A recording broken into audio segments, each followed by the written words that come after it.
है और वर्क होता है F इंटू डी, यानी कि फोर्स इंटू डिस्प्लेसमेंट। तो जॉल की जगह पे आप लिख सकते हैं न्यूटन मीटर।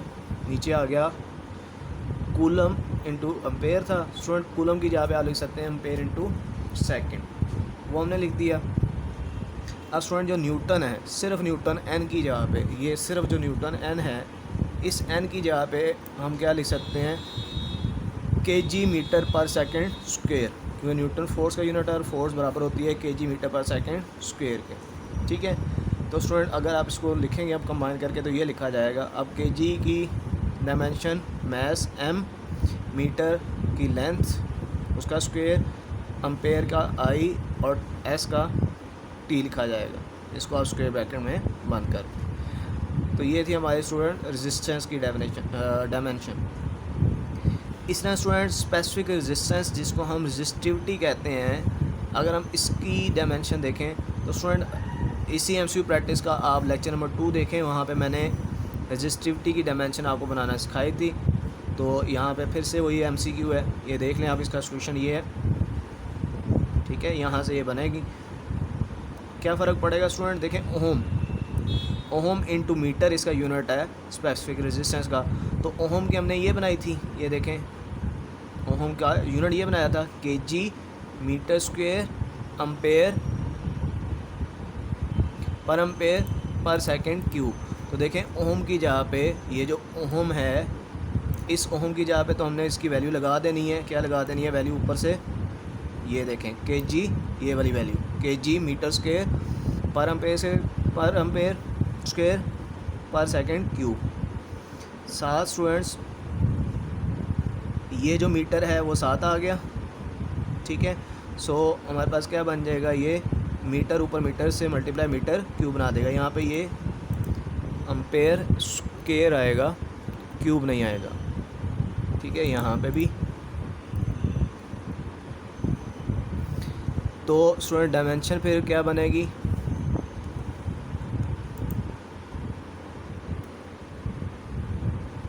जी डायमेंशन क्या बनेगी स्टूडेंट, केजी की एम, मीटर की कैपिटल एल, एम्पेयर आई, सेकंड का टाइम।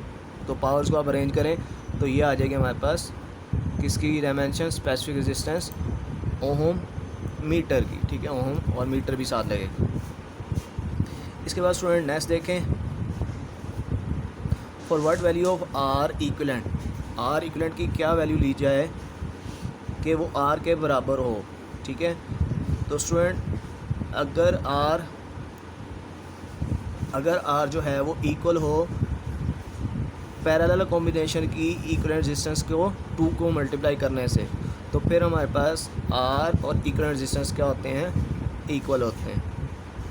इसके बाद स्टूडेंट टंगस्टन का टेम्परेचर कोएफिशिएंट आपसे पूछा गया है, तो ये आप बुक में देखें, आपको ऑप्शंस के अंदर नज़र आ जाएगा।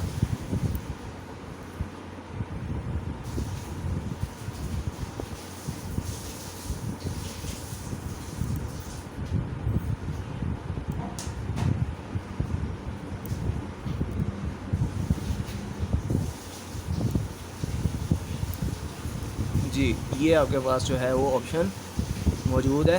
ठीक है, 0.0046 पर केल्विन, उसको हम इस शक्ल में भी लिख सकते हैं। यहाँ पे सिर्फ C⁻⁻1 दिया था, इसलिए ये ऑप्शन सही नहीं होगा। इसके बाद स्टूडेंट्स 48 MCQ, उसने कहा जी कि रिजल्टेंट EMF आपने बताना है जिसमें 2 बैटरी लगी हैं, एक बैटरी का EMF है 30 वोल्ट और एक का है 6 वोल्ट। तो स्टूडेंट हम और ये बैटरीज ऑपोजिट डायरेक्शन में कनेक्ट हैं, तो हम रिजल्टेंट EMF कैसे निकालेंगे स्टूडेंट, दोनों के EMF को माइनस कर लेंगे। तो रिजल्टेंट कैसे निकलेगा, 24 वोल्ट। इसके बाद 49 स्टूडेंट, जब बैटरी डिस्चार्ज हो रही हो तो तब क्या रिलेशन होता है। तो स्टूडेंट मैंने आपको बताया था ड्यूरिंग डिस्चार्जिंग जो है वो EMF ग्रेटर होता है किससे, टर्मिनल पोटेंशियल से, और ड्यूरिंग चार्जिंग जो है वो इससे फिर वो लेस हो जाता है। 50 स्टूडेंट, क्रिटिकल टेम्परेचर पे रेजिस्टिविटी को क्या फ़र्क पड़ता है। स्टूडेंट क्रिटिकल टेम्परेचर वो टेम्परेचर होता है जहाँ पे किसी भी मटेरियल की जो रेजिस्टिविटी है वो डिक्रीज़ करते हुए ज़ीरो हो जाए, उस टेम्परेचर की वैल्यू को हम बोलते हैं क्रिटिकल टेम्परेचर। तो तो रेजिस्टिविटी इज इक्वल्स टू 0। ये क्रिटिकल टेम्परेचर की डेफिनेशन है। Critical temperature is that temperature at which resistivity of a substance reduces to 0, at which resistivity of a substance reduces to 0। उसके बाद student direction of drift velocity of free electron. Drift velocity की direction क्या होती है?